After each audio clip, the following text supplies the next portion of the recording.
Pozdravljeni. Tokrat imamo vprašanje. Tukaj na tem posnetkih jaz odgovarjam na vsa vprašanja, ki jih vas zanimajo, tako da lahko vas še enkrat spomnim, da če ima kdo vprašanja, naj mi piše ali pusti sporočilo tukaj spodaj ali pošlje mi e-mail ali kakorkoli že in jaz potem rade volje odgovorim na vaše vprašanje v bodovem učenju v teh posnetkih. Tukaj imam jaz eno vprašanje, ki sem ga dobil prek e-maila pred kratkim, ki pravi: trenutno obdelujem pri sebi to, da imam zmeraj občutek manj vrednosti. Zakaj si želimo vedno priznanje in pohvale od ljudi, za katere se razdajamo? Kateri ne upamo reči ne, ker se bojimo, da nas potem ne bi več imeli radi? Mi, ljudje, smo eksistenčna bitja. To pomeni, da dajemo neko pomembnost, veliko pomembnost na svojo bitnost, kaj smo. Zdaj, tu sem govoril že v prejšnjih videih, da ta občutek da jaz sem nekaj, je pogojena zadeva. Vse to mišljenje je pogojeno, vse naše dojemanje je pogojeno. Torej, če je pogojeno od nečesa in ta stvar, na katero je jaz pogojen, ni v naši kontroli, je ne moremo ravno kontrolirati, ima svojo naravo prihajanja in odhajanja, potem tudi ta jaz, na katero je odvisen od to zelo lomljivo in krhko naravo, potem tudi ta jaz ne more biti stabilen. Je tudi lomljiv, krhek, nezagotovljiv. In zaradi tega je vedno pri nas strah. Strah, kaj se bo zgodilo z nami, strah in nas smrti. Zaradi tega, ker mi vzamemo zelo samoumevno, da jaz obstaja in da stvari so zame. In če je kaj narobe, je vedno narobe tam nekje zunaj. Če kaj zaboli, je vedno narobe nekje tam zunaj. In vse probleme analiziramo na tak znanstven način, objektiven način ali psihološki način, ampak nikoli pa se ne ustavimo in si pogledamo, da damo pod vprašaj prav to dojemanje, prav ta stvar, ki mislimo, da je jaz. Vse dojemanje je, obstaja za vsakogar, samo mi ne razumemo to naravo dojemanja. Ker to dojemanje je to občutek, da jaz sem, da jaz lahko doživljam, je vedno kako to v ozadju, v nekem kontekstu, nekaj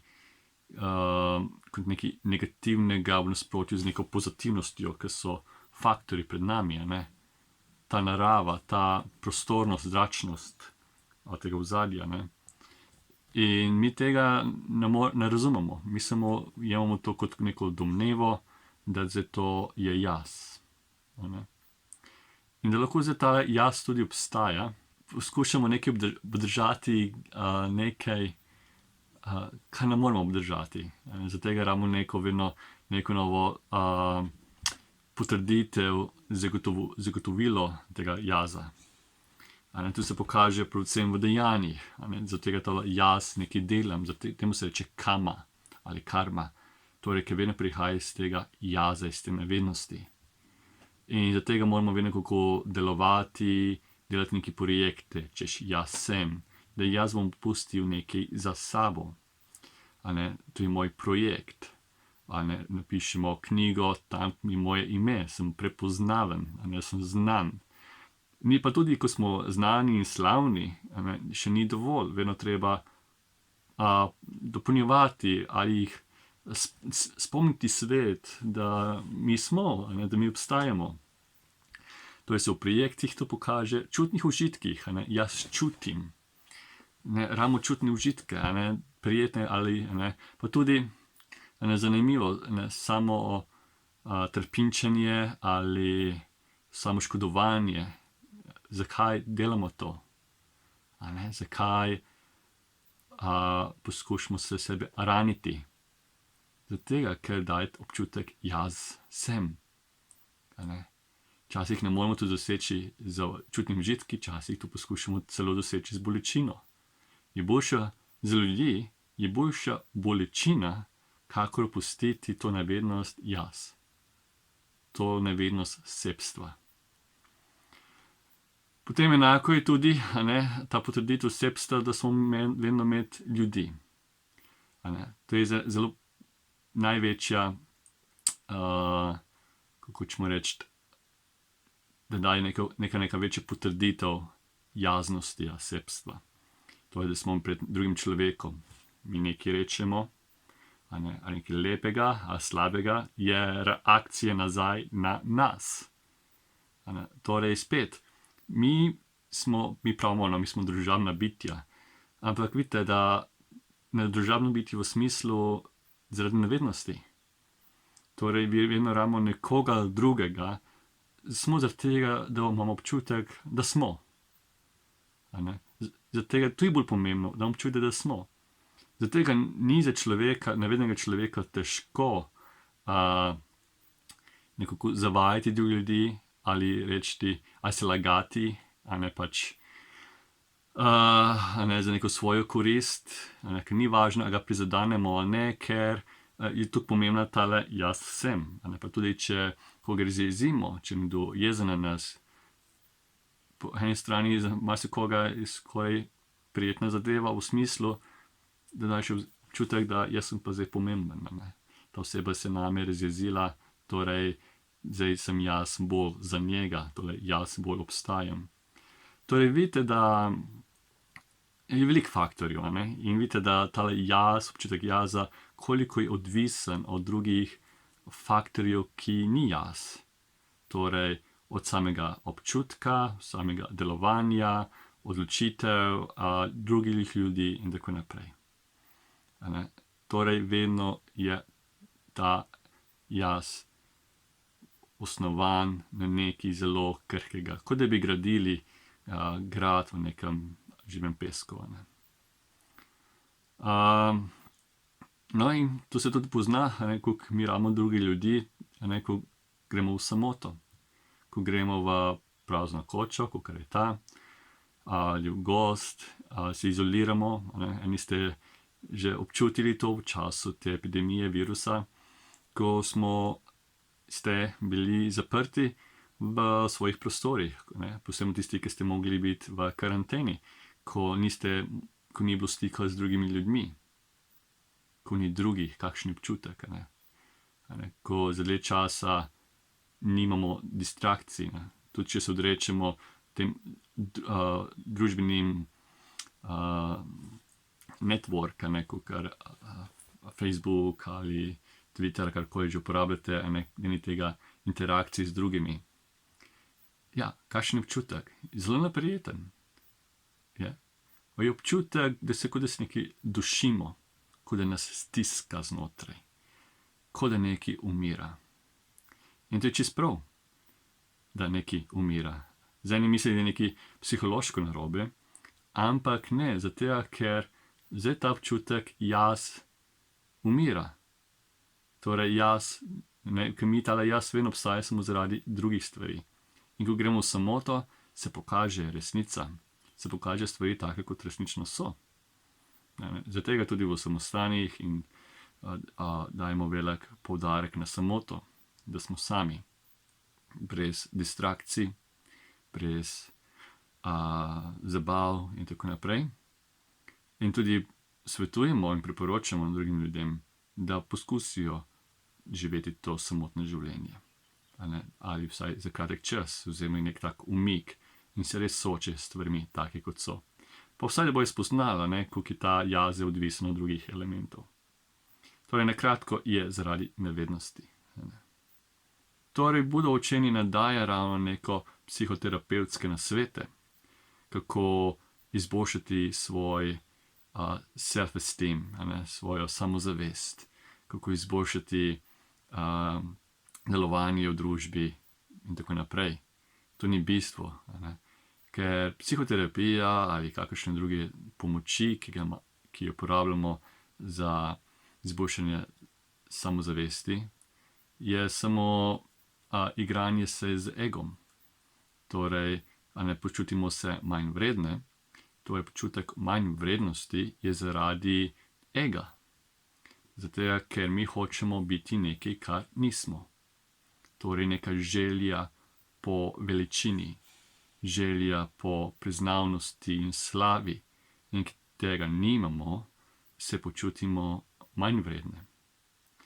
In če se počutimo manj vredne in potem iščemo pomoč pri kakšni psihoterapiji, seveda bo pomagalo. Samo to je samo nekako igranje se s temi, s to nevednostjo. Poskuša se potem povečati občutek ega. Ja, ti si vreden. Dopovej si, da si vreden, da si pomemben, da se tudi dopovedujemo, da smo mi pomembni in slavni in da morajo nas drugi spoštovati. Torej, gre le samo za igra z nevarnimi stvarmi pravzaprav, ker ego je nevarna stvar. Zdaj pa pri Budovem učenju se ne ukvarja s tem, kako se igrati z egom, ampak uči, kako ego pravzaprav opustiti. Ko vidimo stvari take, kot so, ko vidimo jaz tak, kot je, kako je to odvisen, opazujemo tele pogoje, ki tvorijo ta občutek jaza, ki tvorijo to osebstvo. Ko vidimo, kje je ta korenina tega problema, ta občutek osebstva jaza kot neka ločena, samostojna, neodvisna enota izgine. Ker take stvari kot neodvisna enota, kakorkoli temu pravimo, je to jaz, duša, ne obstaja. Je vedno vsak element je odvisen od nekega drugega pogoja. In potem, ko to mi spoznamo, se ta občutek jaza seveda sprosti in opusti. Torej, šele potem lahko pride popolna samozavest. Samozavest brez nekega ega. To ni za igranjemi z egom, ampak za opustitvijo ega. Torej, v tem takem primeru ni več tega igranja, meritve, a sem jaz boljši od drugih, ali slabši od drugih, ali isti od drugih. Ni teh primerjav. Ni tega tekmovalnosti. Vse to se opusti. In zato, ker vidimo, da tale jaz sem kot spet neka stvar in si potem seveda zaradi te nevednosti primerimo z drugimi stvarmi. Torej, ali bojo te druge stvari me sprejele, ali me ne bodo sprejele, ali kaj mislijo o meni, ali bom bil zdaj kritiziran, ali bom bil zdaj pohvaljen. Vse je v tem nivoju nevednosti. In torej, kako se zdaj soočiti s temi zadevami? Tako, da si najprej priznamo, da problem je nekje drugje, ne pri drugih ljudeh. Torej, če iščemo slavo ali priznanje, da se zavedamo, da je to zaradi nas, našega občutka po jaznosti, po tem osebstvu. In zato bi radi bežali od neprijetnih občutkov in kako bi radi doživeli nekaj prijetnega občutka. Samo moramo se zavedati, da pri tem ni nikoli konca. Nikoli ne bo popolnega zadovoljitve. Tudi če smo enkrat pohvaljeni in nas pohvala lahko samo prevzame. In potem, ko nas pohvala prevzame in se počutimo obdobno, ego se poveča, ta naša osebna bitnost je še bolj zakoreninjena. In ko potem pride do kritike, nas še bolj zaboli. Zaradi naše želje po slavi povečati občutek bolečine, ko se nas pokritizira. Bolj, ko imamo mi manj želje po slavi in prepoznavnosti, manj je potem verjetnosti, da bi zdaj nas prizadelo, če nas kdo kritizira. Tu so zdaj tele, bolje temu imenoval, posvetni vetrovi. Ko zapiha slava, nas premakne kot bilka v vetru, hitri, smo tako mehki, ko nas zapiha veter kritike, nas spet se nas dotakne, spet se pregibnemo proti vetru. Torej, smo vedno pod vplivom teh vetrov. Smo šibki kot trava. Mi pa moramo se razviti tako da postanemo trdni kot skala. Ni važno, ali pride do hvale ali kritike, smo mirni, se nas ne premakne. In na praktičnem nasvetu, poleg kontemplacije, je, da mi prevzamemo odgovornost zase. Torej, da se mi ne zanašamo vedno na druge. To lahko delamo že v mnogih praktičnih stvarih, da se naučimo biti neodvisni, močni, da se preživljamo kako sami, v smislu, da razmišljamo zase, da rešujemo problem zase, kolikor se le da. In tudi posebno takrat, ko je neprijetno, ko se nam ne da. S tem se nekako razvija tale zrelost pa odgovornost. In s to odgovornostjo postanemo bolj trpežni. Torej, ne pričakujemo preveč, kaj bi morali ljudje drugi narediti za nas. Bolj, ko smo odvisni od drugih ljudi, bolj se počutimo šibki, bolj imamo občutek potrebe po drugih. Če se pa naučimo živeti sami, reševati probleme sami, koliko se le da, bolj močnejši postajamo, bolj trpežni. Torej, to je zdaj prva točka.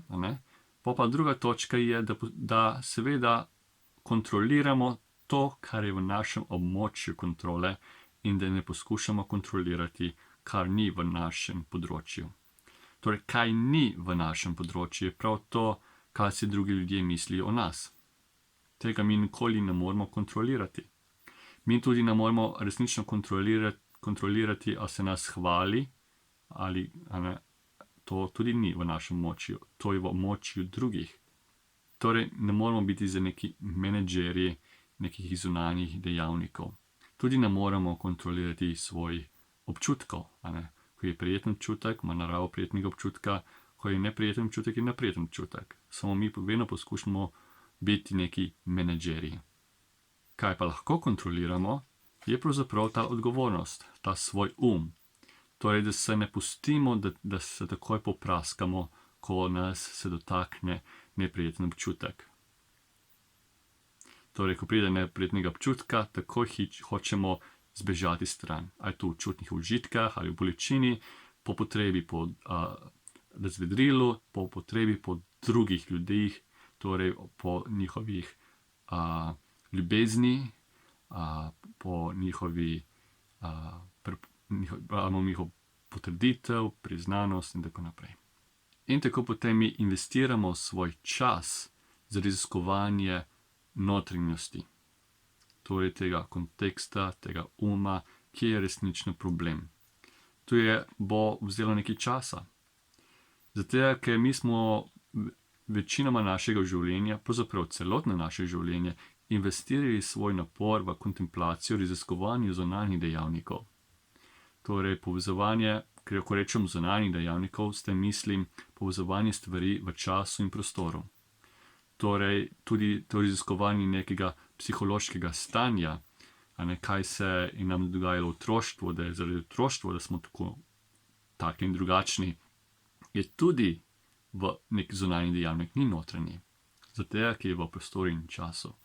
Torej, če iščemo mi neke razloge, pojasnila v prostoru in času, to so zunanji dejavniki.